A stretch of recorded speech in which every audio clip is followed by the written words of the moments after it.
Hi, I'm Dr. Matt Harris and this is my vlog.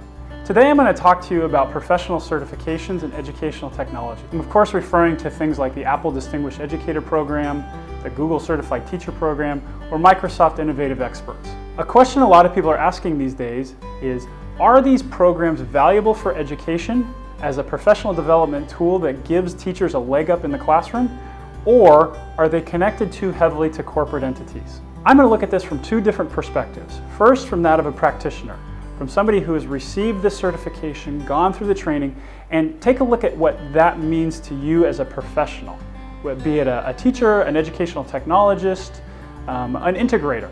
What does it mean for you to be an Apple Distinguished Educator or a Google Certified Teacher? I'll also take a look at it from a different frame, one that we really don't look at very often, and that is from a leadership perspective. Being somebody that hires educational technology coaches, that consults other schools on what to do with their programs, what do you do when you receive a resume or an application from somebody that says, I'm a Microsoft Innovative Expert or I'm a Google Certified Trainer? What does that really mean? So first, let's take it from a practitioner's perspective. Is there value in receiving this sort of certification as an educational technologist? Or do you run along the edge of impropriety, where you're now connected to a particular organization that is selling products to make a profit off of education? This is the central crux of the discussions that I have with peers. Just because someone is an Apple Distinguished Educator, does that mean that they are connected directly to Apple? Are they an agent of Apple? If somebody's working with Google as a Google Certified Trainer or a Google Certified Teacher, does that mean that they're not open to the other possibilities of other tools? Having gone through this myself and having connected with these organizations, my belief is the answer is no. Those particular companies do have a bottom line commitment to ensuring that they are selling products, that people are using their tools, and that they have a reach out into the education sector. I think that is the main reason why they're doing these programs, but the approaches that they take actually do improve teaching and learning. They do ask you to be an evangelist for Apple products or Microsoft products, or to use Google in the classroom. Yes, absolutely they have to do that, because again, that connects to their bottom line.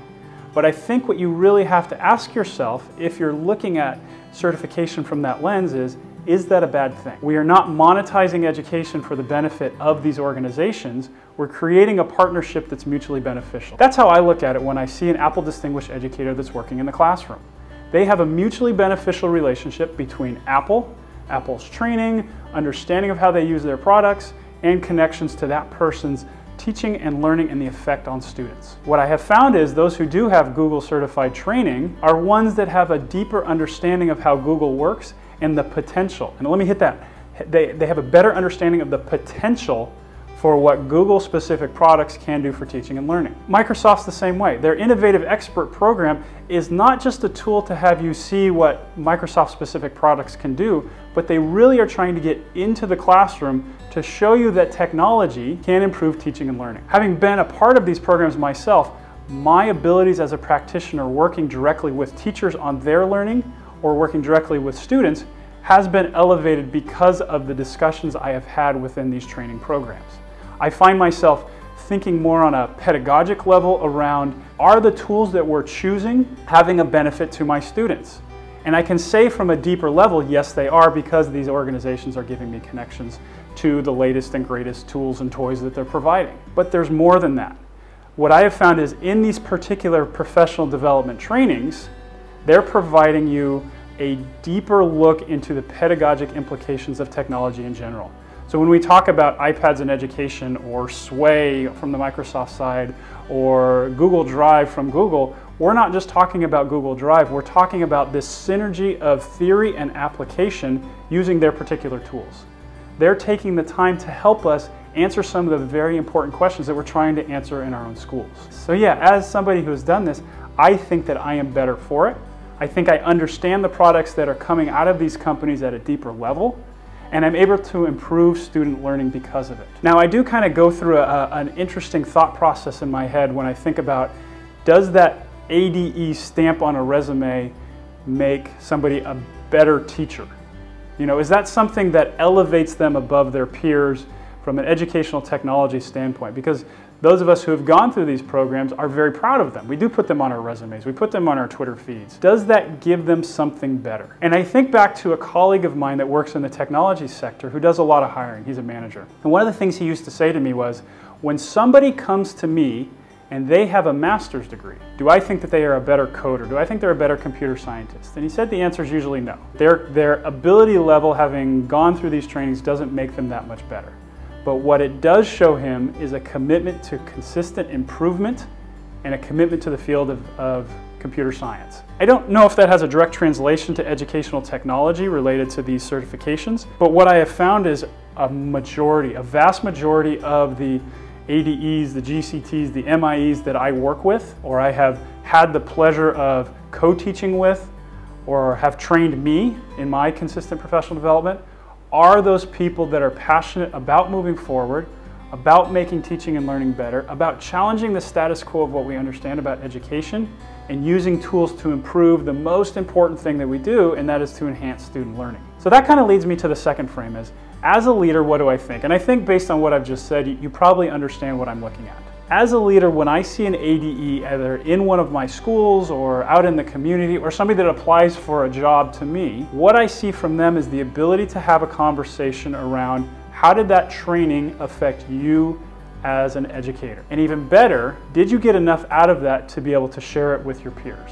That particular certification does actually give people a level of credibility within a school. If I say the person down the hall is an ADE, the first thing that you will think is, well, that's somebody I can go talk to about Apple-specific products, about connecting Apple tools with learning. There is a credibility there that is of value to the greater community as a school. Now, that said, I think that there is an element of quality that really needs to be discussed and understood within this system. As with any professional development program, be it a master's program, be it a weekend workshop, the value professionally does not come in the completion certificate that you receive out of there, but the training that the person receives and the commitment they make to it. I have run into people who have MIE certifications or GCT certifications, and you say, yes, you've got it, but I think you actually got this just to have that stamp on your resume. So what I do is in my interviews and in my discussions with people, I will ask them, why did you become an ADE and what did you learn? Not what did you do, and what value is there for you as an educator? And if they can talk about this intelligently, tying it to their learning outcomes, to the activities that they have done that have been impactful for students, that's when I see value. But if I find that they've done it and maybe the trainer that they got at the particular time of their completion wasn't very strong, or the program they received on one continent was completely different than what we need on another continent, then sometimes I think, you know what, the ADE or the MIE or any of these pieces really is just a stamp on a resume. So it's incumbent as leaders to see these things as passion and potential, but then to take them even further and really delve deep and to say, is this something that has value to us as a school? How do we leverage that as a point to increase student learning within that particular classroom and move it forward? I will tell you, as an educational technology leader, when I see these certifications on a resume, it does help those float to the top a little bit. What I really, really like about them is the conversations that we can have, because it's a great starting point to talk about pedagogy, to talk about integrating technology in a meaningful way around student learning and around teacher professional development and teacher growth. There's one more point that I want to highlight as a benefit to getting certification within these systems, that is a benefit to the organization, the school, the individual as a certified educator, and to the corporations themselves. The thing that these systems do that a lot of other professional development can't do is that they create an ongoing system of networked professional development. When you hire an MIE or a GCT or an ADE, you're hiring them and the connections to the networks that they have outside them. These connections to networks allow for continued professional development for that individual person, like-minded, equally trained, equally passionate educators all over the globe. Being here in Asia, we have a handful of these people that are certified, and they have been certified in North America, in Europe, in South America, and they still have connections all over the globe. And the resources they receive and the people that they're connected to are invaluable as a school. So I guess in summary, what I would like to say is there are some drawbacks of these systems, and they're valid. These are corporate design systems. However, when viewed within the context of benefit, of positivity, for all parties involved, I think we find them to be incredibly beneficial on a mutual plane.